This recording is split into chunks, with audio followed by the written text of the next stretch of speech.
जरांगे पाटलाच्या उपोषणाचा आज तिसरा दिवस. मित्रांनो, तिसरा दिवस सुरू झाला, अन्न नाही, पाणी नाही. आणि आपण बघू शकतो की किती मोठ्या संख्येने जे आहे आज मागचे 2 दिवस मराठा समाज आंतरवाली सराटीमध्ये या ठिकाणी मोठ्या संख्येने एकत्रित येत आहे. अचानक पहिल्या दुसऱ्या दिवशीच उपोषणाचा एवढा गर्दा का वाढत आहे, याचं एक कारण आहे. मागचे जे 5 उपोषण झाले आणि हे 6वं उपोषण आपण पाहिलेले आहे की जरांगे पाटलांची तब्येत पहिल्यापासूनच खराब होत चाललेली आहे. आणि आता हे जे उपोषण आहे 6वं, हे पाटलांना सहन होणार नाही, त्यांच्या जीवावर बेतणार आहे, हे आपल्या सर्वांना माहीत आहे. त्यामुळेच सर्वांना काळजी लागलेली आहे पाटलाच्या तब्येतीची.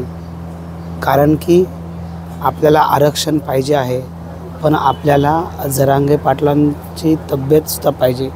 आपल्याला आरक्षण पाहिजे, पण पाटलांच्या सोबत पाहिजे. मित्रांनो, हीच काळजी लागून राहिली आणि एवढ्या मोठ्या संख्येने की अख्खे अंतरवाली फुल झालेली आहे.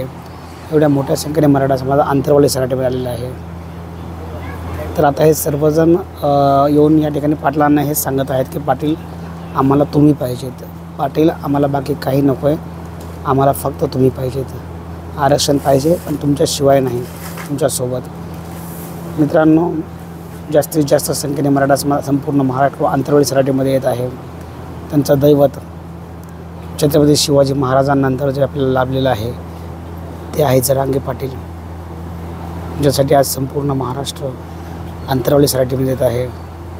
स्वतःच्या देवाला वाचवायला. 1 मराठा, लाख मराठा, 6 कोटी मराठा.